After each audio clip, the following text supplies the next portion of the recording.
चलिए, और इसी बीच एक और बड़ी खबर की ओर करेंगे और बात मध्य प्रदेश के मौसम से जुड़ी हुई। दरअसल मध्य प्रदेश में कोल्ड वेव से फिलहाल राहत है। अगले 5 दिन तक ठंड कम रहेगी। सुबह घना कोहरा छाया रहेगा।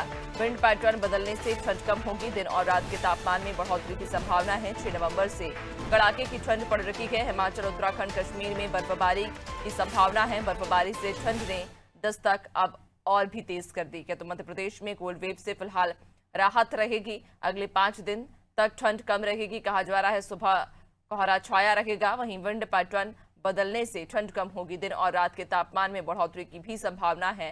6 नवंबर से कड़ाके की ठंड पड़ रही है। हिमाचल, उत्तराखंड और कश्मीर में बर्फबारी के चलते तेज ठंड पड़ रही थी। ज्यादा जानकारी लेंगे, सहयोगी दिव्या लगातार हमारे साथ बनी हुई हैं। दिव्या, मध्य प्रदेश में कोल्ड वेव से अब फिलहाल थोड़ी राहत मिलने की संभावना जताई गई है।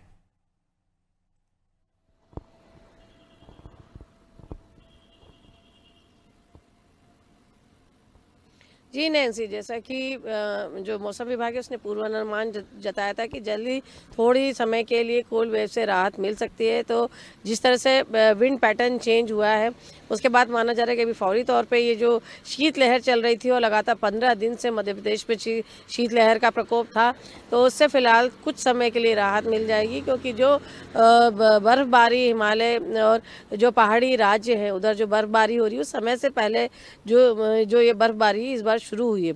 इसके कारण जो सर्दी है, जो ठंड है, जो नवंबर के दूसरे हफ्ते में आती थी ज़्यादातर, वो इस बार पहले हफ्ते में ही देखने को मिली और अच्छे से कड़ाके की ठंड पड़ रही है।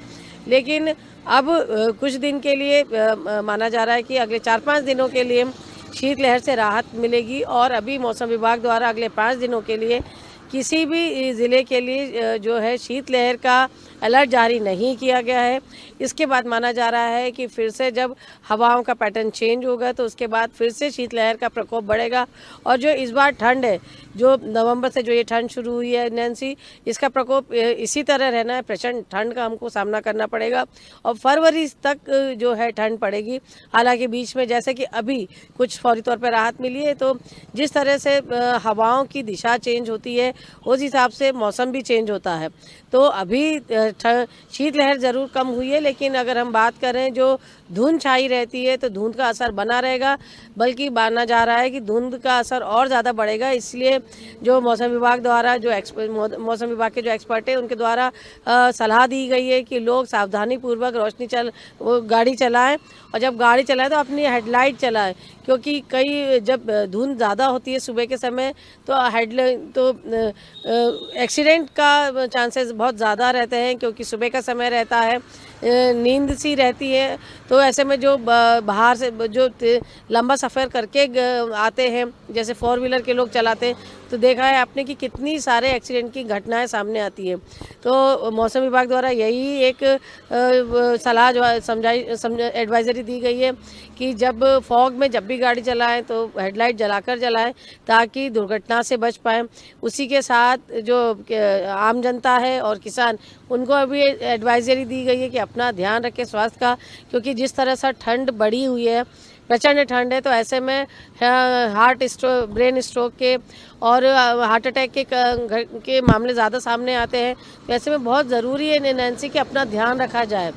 नैन्सी, बिल्कुल, वाकई। और चूंकि न सिर्फ मौसम विभाग के द्वारा ये अलर्ट जारी किया जा रहा है, बल्कि स्वास्थ्य अमला भी लगातार ये अलर्ट लोगों में जारी कर रहा है कि इस कड़कड़ाती हुई ठंड में अपना ध्यान रखें, अपने परिवारजनों का ध्यान रखें। लेकिन अगर नगर अमले की बात करें दिव्या, तो नगर अमला कितना सतर्क है? चूंकि जो लोग सड़कों पर रह रहे हैं, जिनके पास अपना घर नहीं है, उनकी इस स्थिति में, इस कड़कड़ाती हुई ठंड में क्या मदद की जा रही है और रैन बसेरों को लेकर क्या स्थितियां हैं?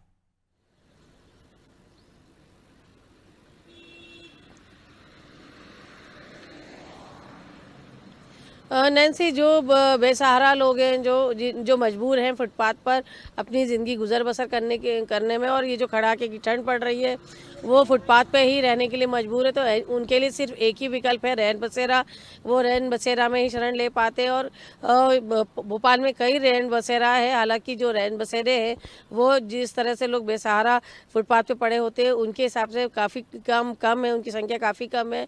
हालांकि नगर निगम ने पिछले कुछ दिन पहले महापौर ने रैन बसेरों का निरीक्षण कर व्यवस्था करने का आदेश अधिकारियों को दिया था। तो कुछ जो है व्यवस्थाएं की गई हैं, हीटर लगाए गए हैं और थोड़ी साफ सफाई करी गई। तो इस तरह की कुछ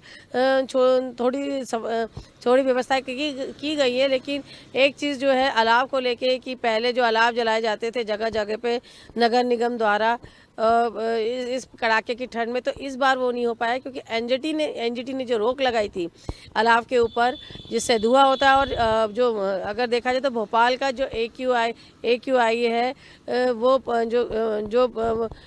जो वायु की गुणवत्ता है वो पहले ही काफ़ी ख़राब हो चुकी है। तो एनजीटी ने इस बार जो आदेश दिया है कि कहीं भी अलाव नहीं जलाया जाएगा, तो इसी कारण कहीं भी अलाव नहीं जलाए जा रहे हैं। हालांकि इसका कोई वैकल्पिक व्यवस्था अभी तक नहीं की गई है। तो जो बेसहारा लोग हैं उनके लिए सिर्फ एक ही वैकल्प है नैन्सी अभी कि वो जो है रैन बसेरे का सहारा ही लें। बिल्कुल, यानी कि फिलहाल रैन बसेरों में जो लोग हैं जिनके पास घर नहीं हैं उन्हें विस्थापित करने की तैयारी की जा रही है ताकि इस कड़कड़ाती हुई ठंड में उनके स्वास्थ्य पर कोई गहरा प्रभाव ना पड़े। बहुत शुक्रिया आपका जानकारी साझा करने के लिए। तो आपको बताते चले कि अगले 5 दिन तक फिलहाल प्रदेश में जो ठंड है उसका असर कम रहेगा। मौसम विभाग के द्वारा ये संभावना जताई गई है।